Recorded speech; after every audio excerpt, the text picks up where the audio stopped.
Aristóteles de Estagira, acerca del alma, libro primero, capítulo primero, en que se recorren minuciosamente las múltiples cuestiones con que ha de enfrentarse el presente estudio en torno al alma. Partiendo del supuesto de que el saber es una de las cosas más valiosas y dignas de estima, y que ciertos saberes son superiores a otros, bien por su rigor, bien por ocuparse de objetos mejores y más admirables, por uno y otro motivo deberíamos con justicia colocar entre las primeras la investigación en torno al alma. Más aún, parece que el conocimiento de esta contribuye notablemente al conjunto del saber y muy especialmente al que se refiere a la naturaleza. El alma es, en efecto, como el principio de los animales. Por nuestra parte, intentamos contemplar y conocer su naturaleza y su entidad, así como cuántas propiedades la acompañan. De esta las hay que parecen ser afecciones exclusivas del alma, mientras que otras parecen afectar además y en virtud de ella a los animales como tales. En cualquier caso, y desde todos los puntos de vista, resulta dificilísimo llegar a tener convicción alguna acerca de ella, pues al ser esta investigación, me refiero a la investigación en torno a la entidad y a la esencia, común también a otros muchos tratados, cabría pensar que existe un método único para todos y cada uno de aquellos objetos cuya entidad queremos conocer, como ocurre con la demostración en el caso de los accidentes propios, de manera que resultaría necesario investigar semejante método. Si, por el contrario, no existe un método único y común en torno a la esencia, entonces el empeño se hace más difícil todavía, puesto que será necesario determinar cuál es el modo de proceder adecuado para cada caso. Pero una vez aclarado esto, si se trata de demostración o de división o incluso de cualquier otro método, la cuestión da lugar aún a múltiples dificultades y extravíos en lo que se refiere a cuáles son los principios de que ha de partir la investigación. Y es que los principios son distintos cuando son distintos los objetos, como ocurre con los números y las superficies. Resulta, sin duda, necesario establecer en primer lugar a qué género pertenece y qué es el alma. Quiero decir, si se trata de una realidad individual, de una entidad, o si al contrario es cualidad, cantidad o incluso cualquier otra de las categorías que hemos distinguido. Y en segundo lugar, si se encuentra entre los seres en potencia o más bien constituye una cierta entelequia. La diferencia no es, desde luego, desdeñable. Pero además, habrá que investigar si es divisible o indivisible, e igualmente si todas las almas son de la misma especie o no, o en caso de que no sean de la misma especie, ni se distinguen por la especie o por el género. Ocurre, en efecto, que cuantos actualmente tratan e investigan acerca del alma, parecen indagar exclusivamente acerca del alma humana. Ha de tenerse cuidado, pues no vaya a pasarse por alto la cuestión de si su definición es única como la del animal o si es distinta para cada tipo de alma, por ejemplo, del caballo, del perro, del hombre, de Dios, en cuyo caso el animal universalmente considerado o no es nada o es algo posterior. E igualmente por lo que se refiere a cualquier otro atributo que pueda predicársele en común. Más aún, si lo que hay son muchas partes del alma y no muchas almas, está el problema de si ha de investigarse primero el alma como totalidad o las partes. Por lo demás, es también difícil de precisar cuáles de estas partes son por naturaleza diversas entre sí y si procede investigar primero las partes o bien sus actos.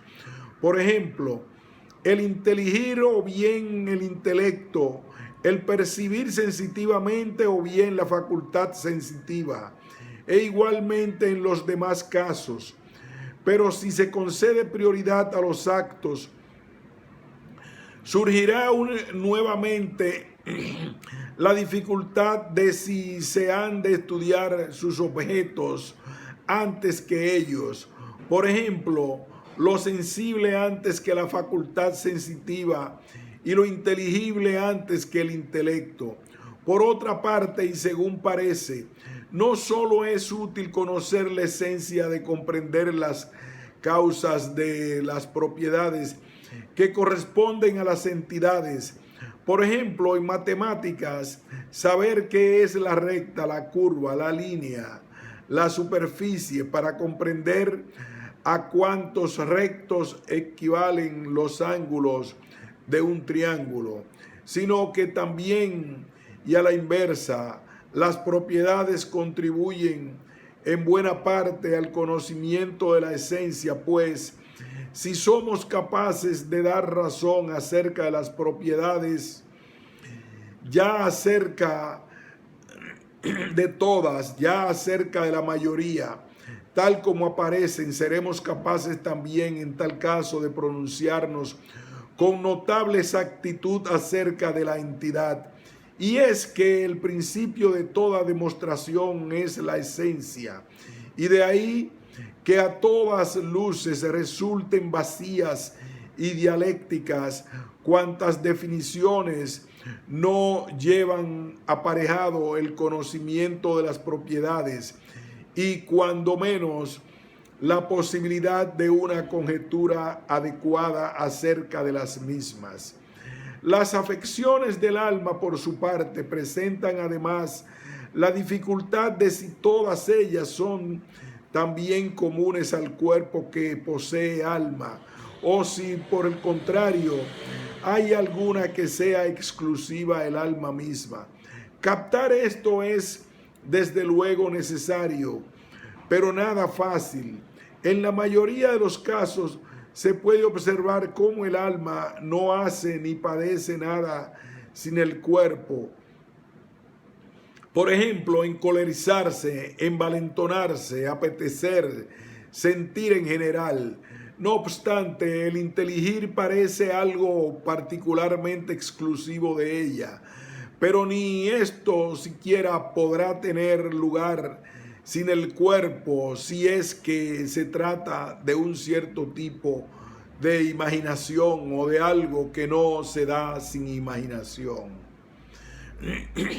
Por tanto, si hay algún acto o afección del alma que sea exclusivo de ella, podría a su vez existir separada, pero si ninguno le pertenece con exclusividad, tampoco ella podrá estar separada, sino que le ocurrirá igual que a la recta, a la que, en tanto que recta, corresponden muchas propiedades, como la de ser tangente a una esfera de bronce en un punto, por más que la recta separada no pueda llevar a cabo tal contacto, y es que es inseparable toda vez que siempre se da en un cuerpo.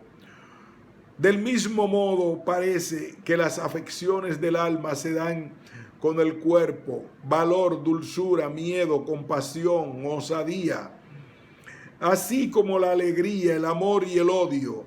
El cuerpo, desde luego, resulta afectado conjuntamente en todos estos casos. Lo pone de manifiesto el hecho de que unas veces no se produce ira ni terror, por más que concurran afecciones violentas y palpables, mientras que otras veces se produce la conmoción bajo el influjo de afecciones pequeñas e imperceptibles. Por ejemplo, cuando el cuerpo se halla excitado y en una situación semejante a cuando uno se encuentra encolerizado. Pero he aquí un caso más claro aún, cuando se experimentan las afecciones propias del que está aterrorizado sin que esté presente objeto terrorífico alguno. Por consiguiente, y si esto es así, está claro que las afecciones son formas inherentes a la materia. De manera que las definiciones han de ser de este tipo. El encolerizarse es un movimiento de tal cuerpo, de tal parte o potencia, producido por tal causa, con tal fin. De donde resulta que corresponde al físico ocuparse del alma, bien de toda alma, bien de esta clase de alma en concreto. Por otra parte, el físico y el dialéctico definirían de diferente manera cada una de estas afecciones. Por ejemplo, ¿qué es la ira?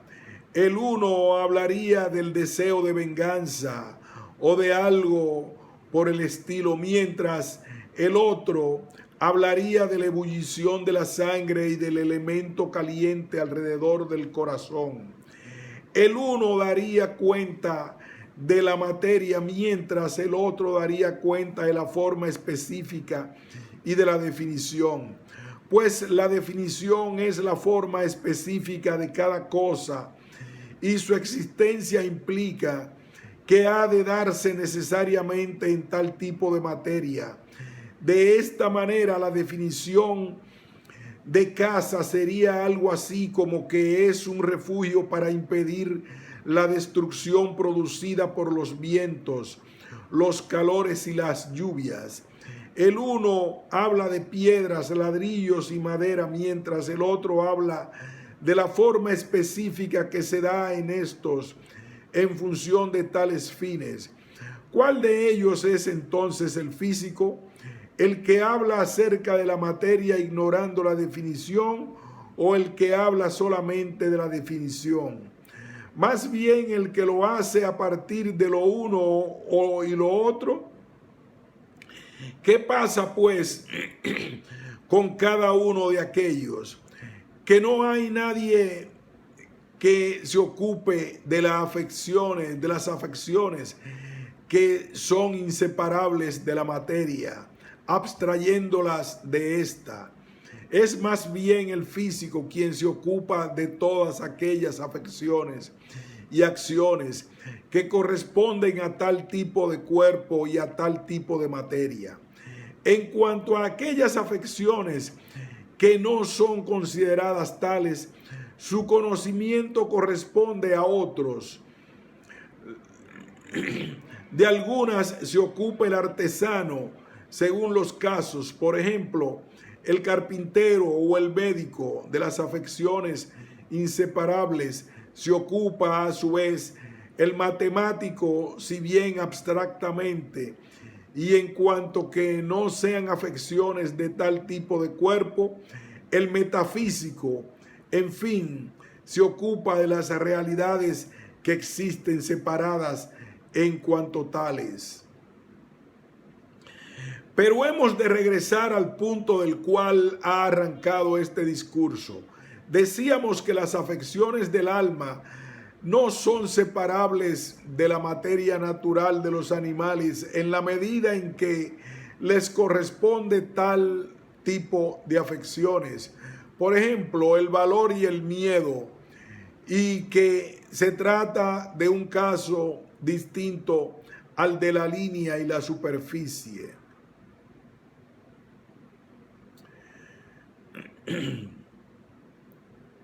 Capítulo 2, que recoge y expone las doctrinas de otros filósofos en torno al conocimiento y al movimiento como rasgos característicos del alma. Puesto que estamos estudiando el alma, se hace necesario que, al tiempo que recorremos las dificultades cuya solución habrá de encontrarse a medida que avancemos, recojamos las opiniones de cuantos predecesores afirmaron algo acerca de ella.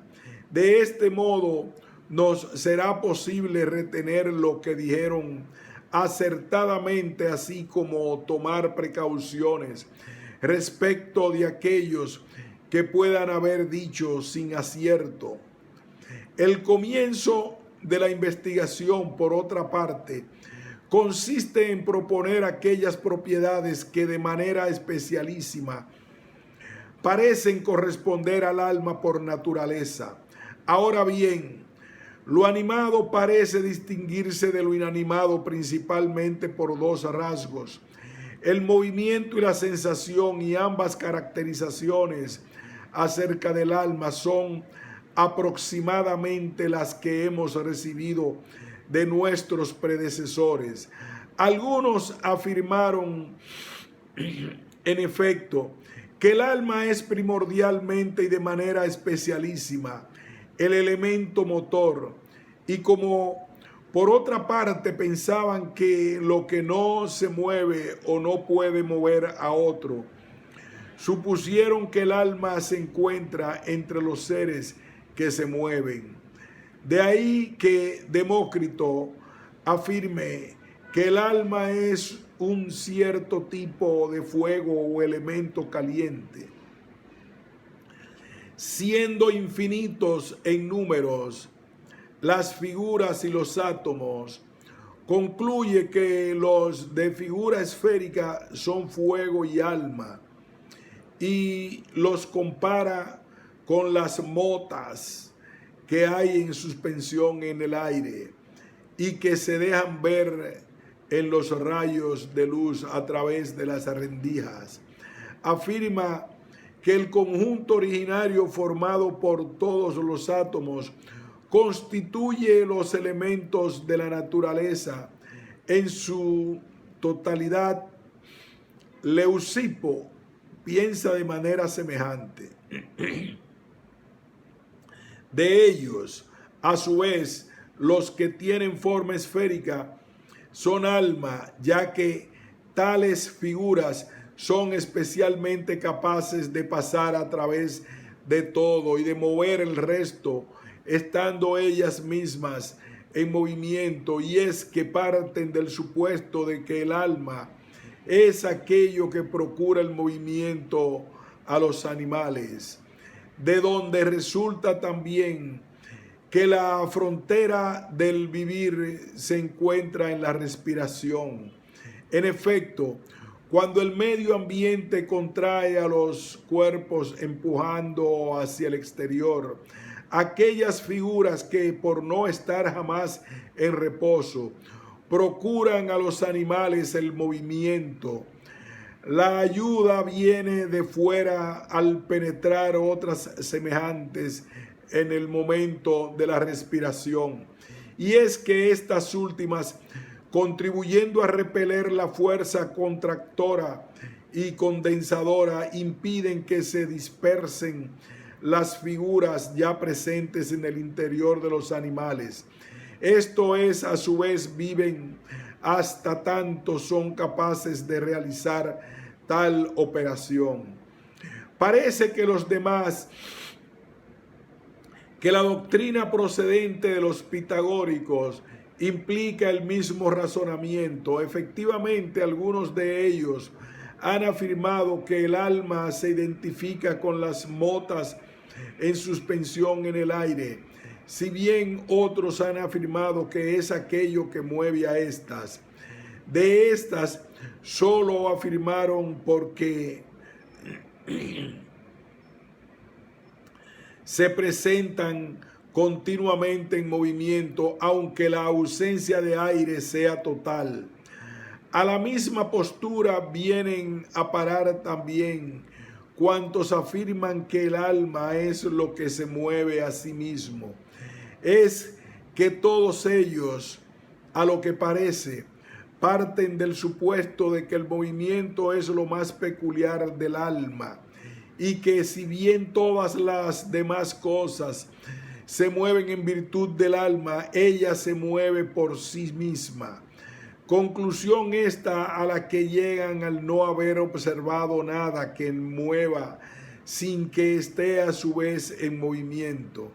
También Anaxágoras, de manera similar, afirma que el alma es la que mueve, e igualmente quien quiera que haya afirmado que el intelecto puso en movimiento al universo, por más que su afirmación no es exactamente igual a la de Demócrito, pues éste identificaba sin más alma e intelecto.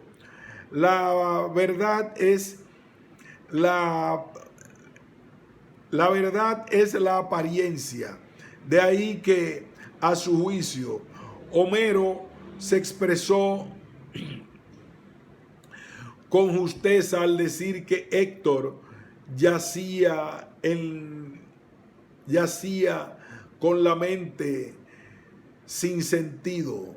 No recurre al intelecto como potencia relativa a la verdad, sino que, por el contrario, sinonimiza alma e intelecto.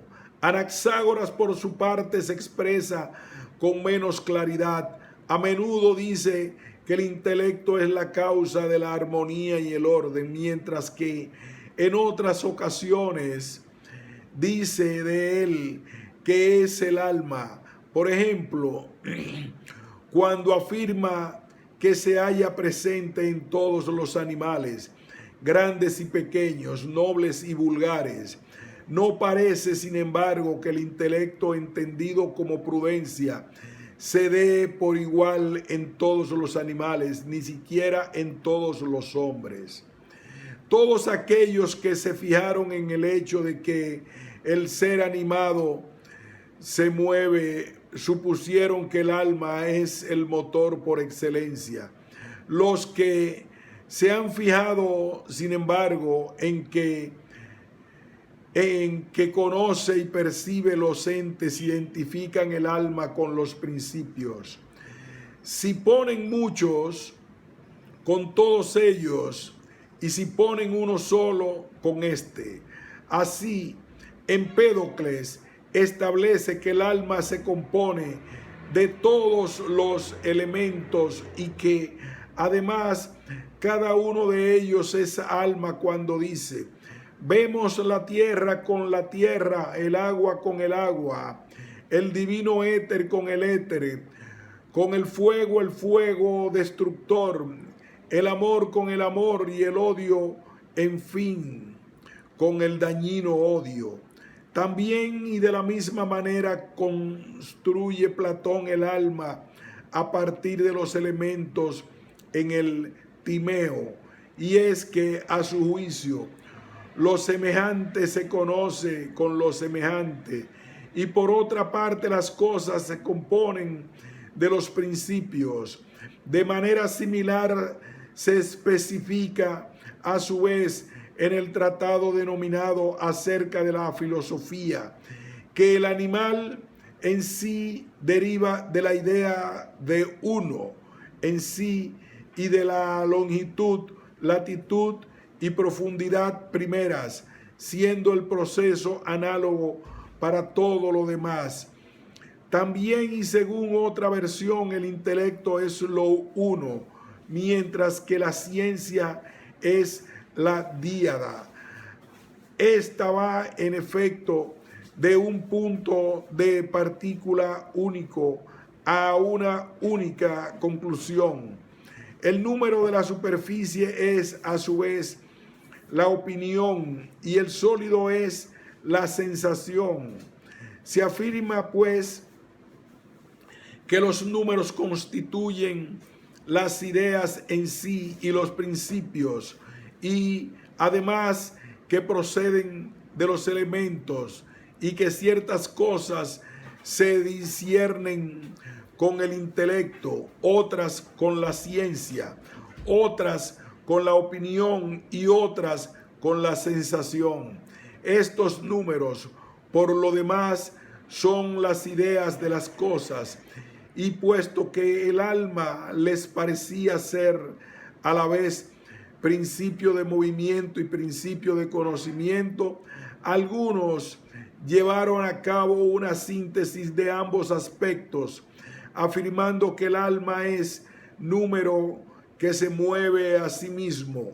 Discrepan, sin embargo, sobre cuáles y cuántos son los principios, especialmente aquellos autores que ponen principios corpóreos y aquellos otros que los ponen incorpóreos.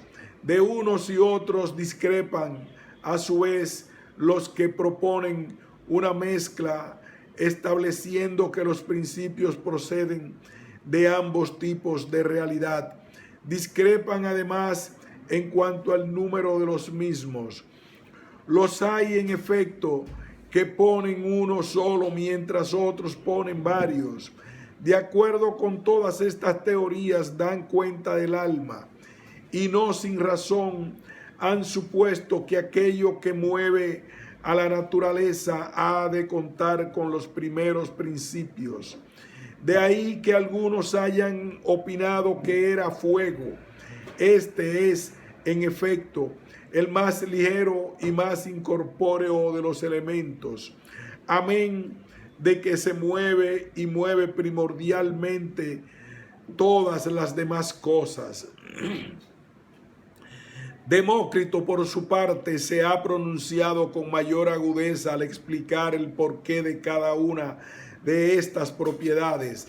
Alma e intelecto son la misma cosa, algo que forma parte de los cuerpos primarios e indivisibles y que mueve merced a la pequeñez de sus partículas y su figura. Explica cómo de todas las figuras la mejor para el movimiento es la esférica, y que así son el intelecto y el fuego. Anaxágoras, a su vez, parece afirmar que el alma e intelecto son distintos. Como ya dijimos más arriba, si bien recurre a ambos como si se tratara de una única naturaleza, por más que se proponga especialmente al intelecto como principio de todas las cosas, afirma al respecto que solamente él, entre los entes, es simple, sin mezcla y puro. Pero al decir que el intelecto pone todo en movimiento, atribuye al mismo principio todo el conocer como el mover. Parece que también Tales, a juzgar por lo que de él se recuerda, supuso que el alma es un principio, motor, si es que afirmó que el imán posee alma, puesto que mueve al hierro. Por su parte, Diógenes, así como algunos otros, dijo que el alma es aire, por considerar que este es no solo lo más ligero, sino también principio, razón por la cual el alma conoce y mueve. Conoce en cuanto que es lo primero y que de él se derivan las demás cosas. Es principio de movimiento en cuanto que es lo más ligero. Heráclito afirma también que el principio es alma en la medida en que es la exhalación a partir de la cual se constituye todo lo demás. Es además lo más incorpóreo y se encuentra en perpetuo fluir. Lo que está en movimiento es, en fin, es conocido por lo que está en movimiento. Tanto él como la mayoría han opinado que los entes se hallan en movimiento. Cercano a los anteriores es también a lo que parece el punto de vista de Alcmeón acerca del alma.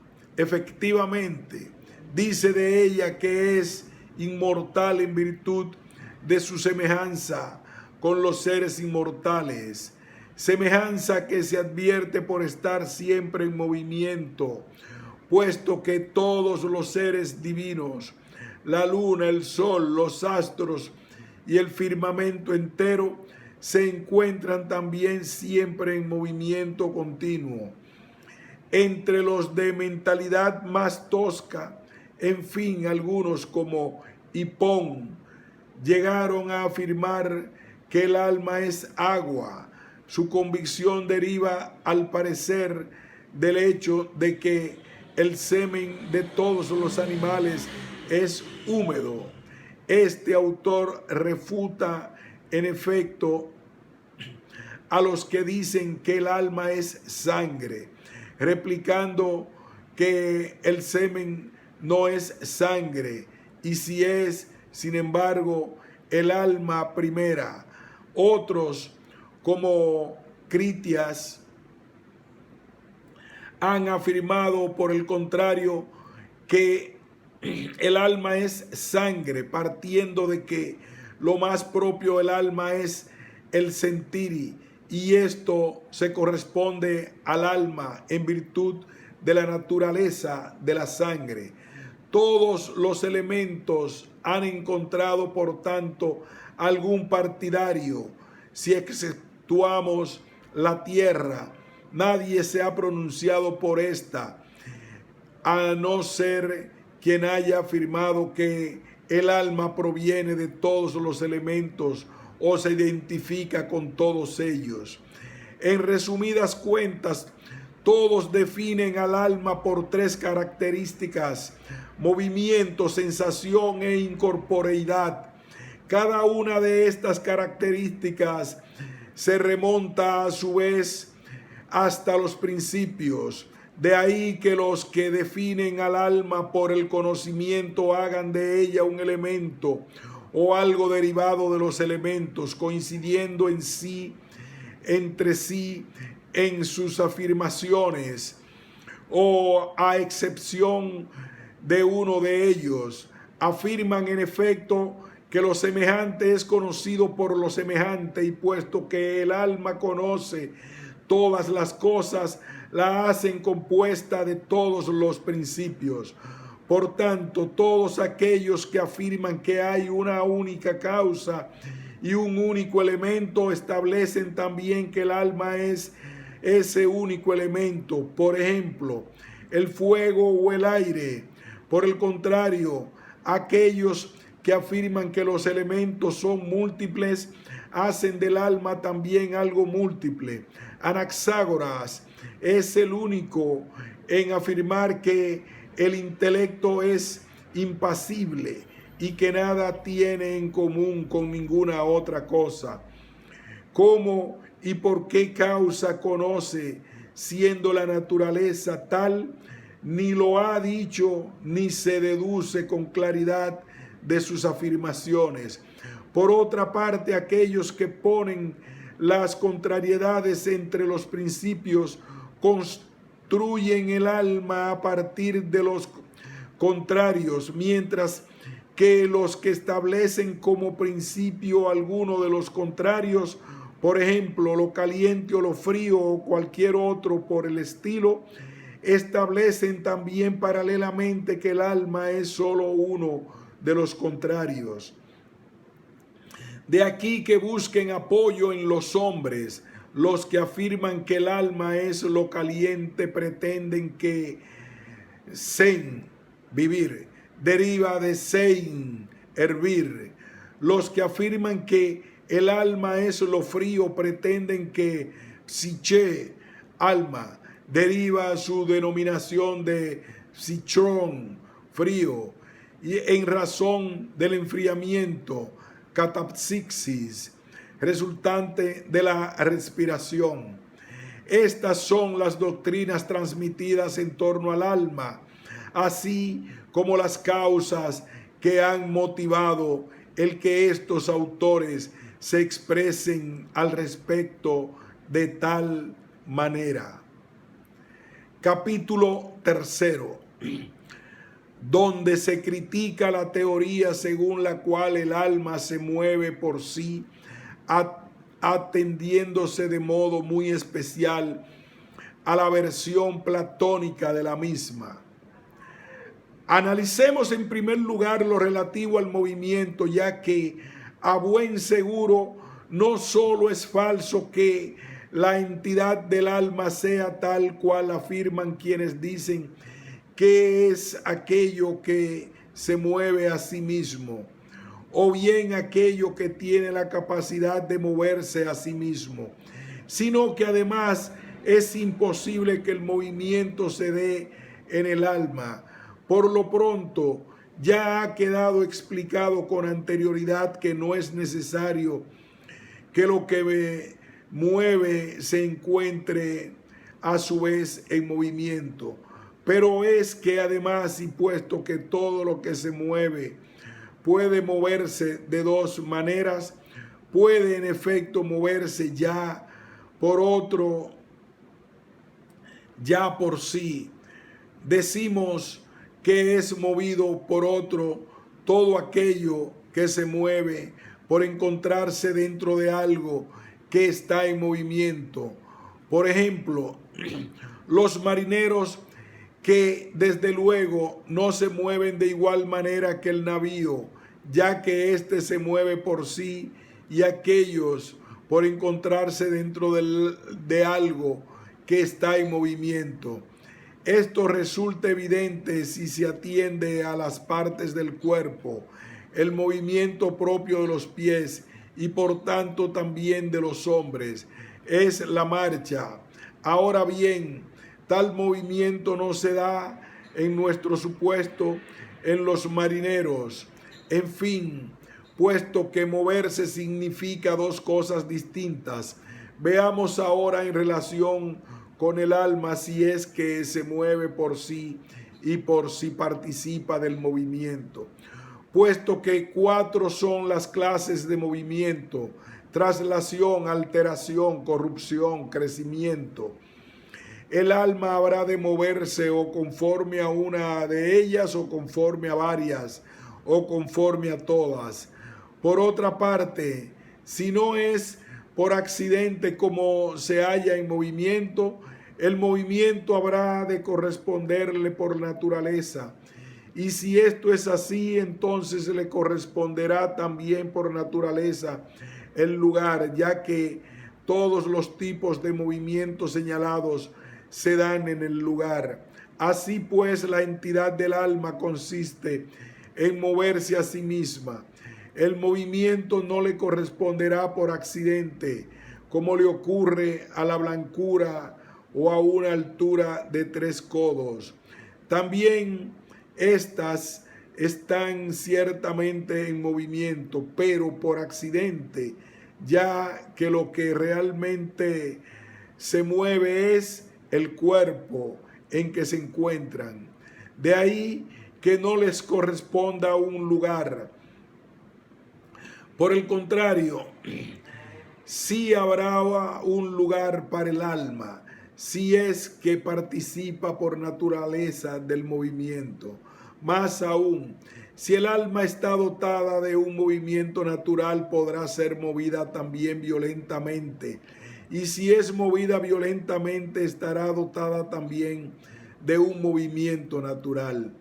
Y lo mismo ocurre a su vez con el reposo, ya que el término ad Quen del movimiento natural de algo constituye el lugar en que reposa naturalmente.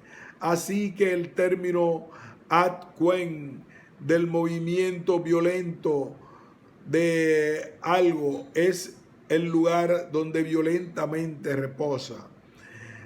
Ahora bien, ¿de qué tipo serían los movimientos y reposos violentos del alma? Es algo que no resulta fácil de explicar, ni siquiera para los que se empeñan en hacer divagaciones. Más aún, si el alma se mueve hacia arriba será fuego, si hacia abajo será tierra, ya que estos son los movimientos de tales cuerpos.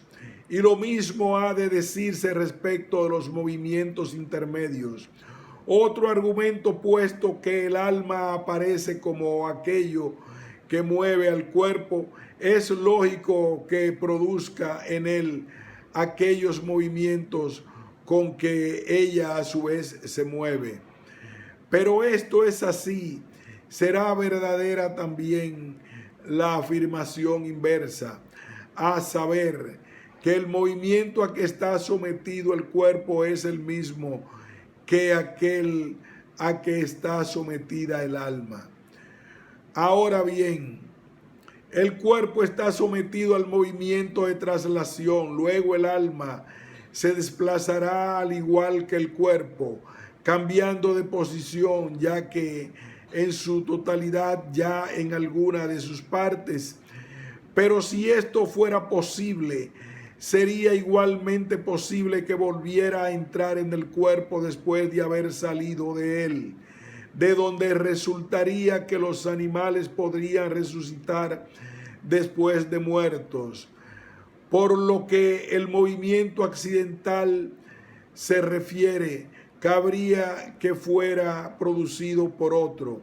Cabe en efecto que el animal sea impulsado violentamente, pero en cualquier caso, un ser al que corresponde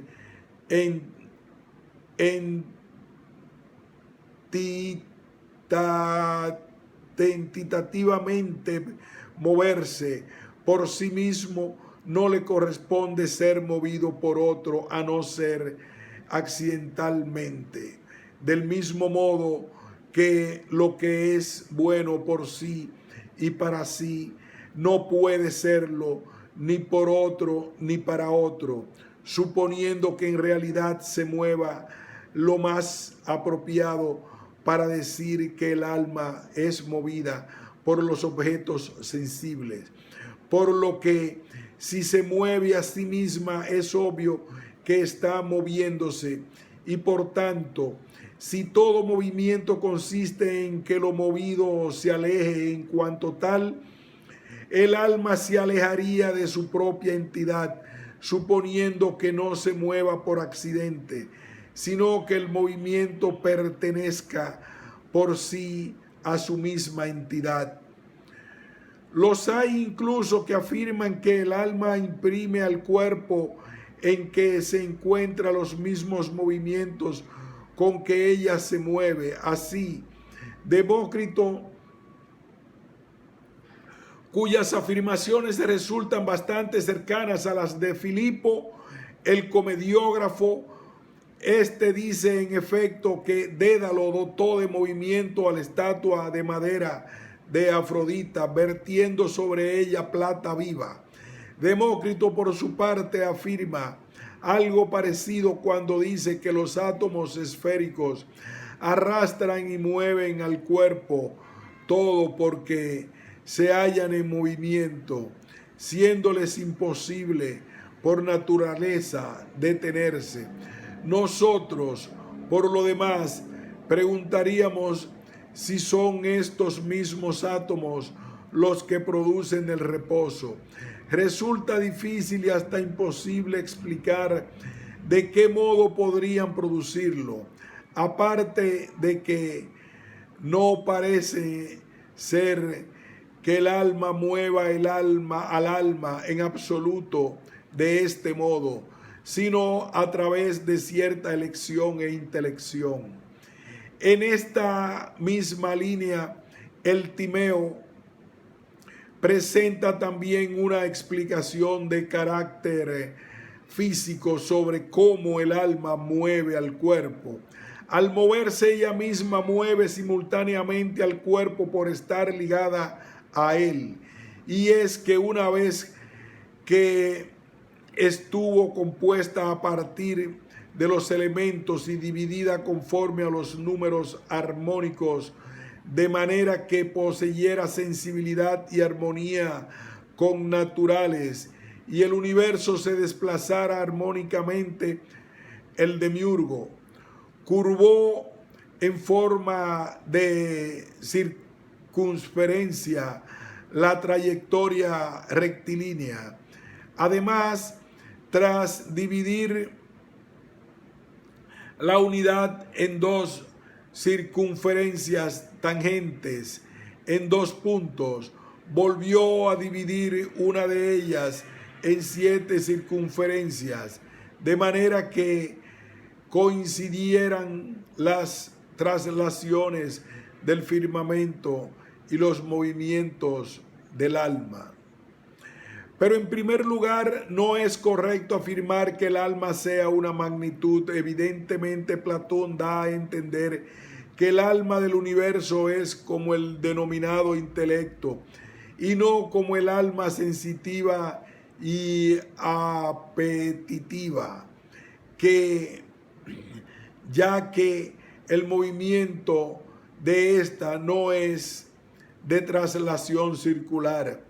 Pues bien, el intelecto es uno y continuo a la manera en que es la intelección. La intelección es, a su vez, se identifica con las ideas y éstas constituyen una unidad de sucesión, como el número y no como la magnitud. Luego el intelecto no tendrá tampoco este tipo de unidad, sino que carecerá de partes, o en cualquier caso no será continuo a la manera de una magnitud. Además, si es magnitud, ¿cómo inteligirá todo él en una? Además, si es magnitud, ¿cómo inteligirá todo él en alguna de sus partes? Se trata en este caso de una parte entendida bien como magnitud, bien como punto. Si es que procede llamar también parte a este último. Si intelige pues en un punto, es evidente que al ser estos infinitos no podrá recorrerlos en absoluto. Si por el contrario intelige en parte entendida como magnitud, inteligirá lo mismo múltiples o infinitas veces. Y sin embargo es obvio que puede hacerlo una sola vez. Por otra parte, si basta con que tenga contacto con el objeto en cualquiera de sus partes, ¿a qué viene el movimiento circular e incluso el tener en el absoluto magnitud?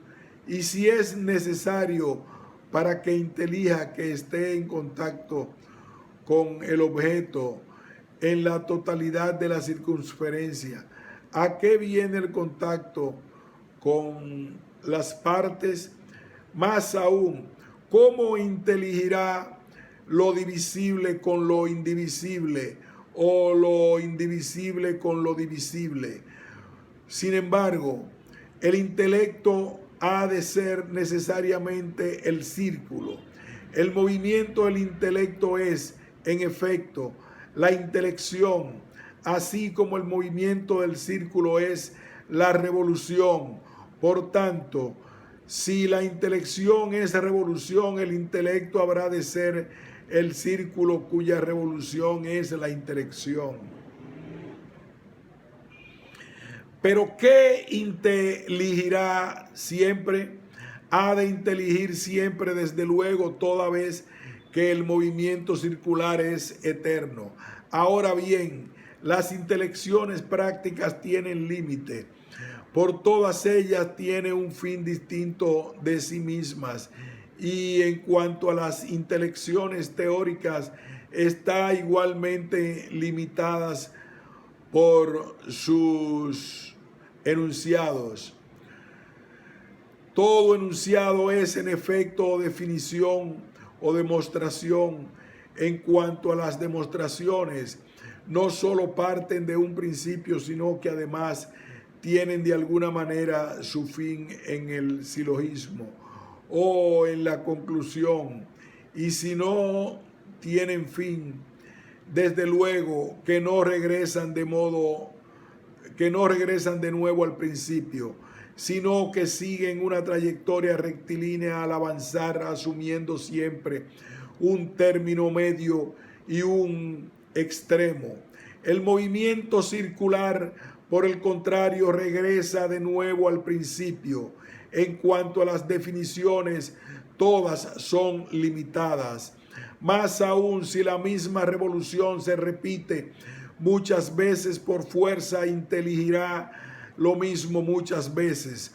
Y sin embargo, la intelección se asemeja a la acción de detenerse y al reposo más que al movimiento.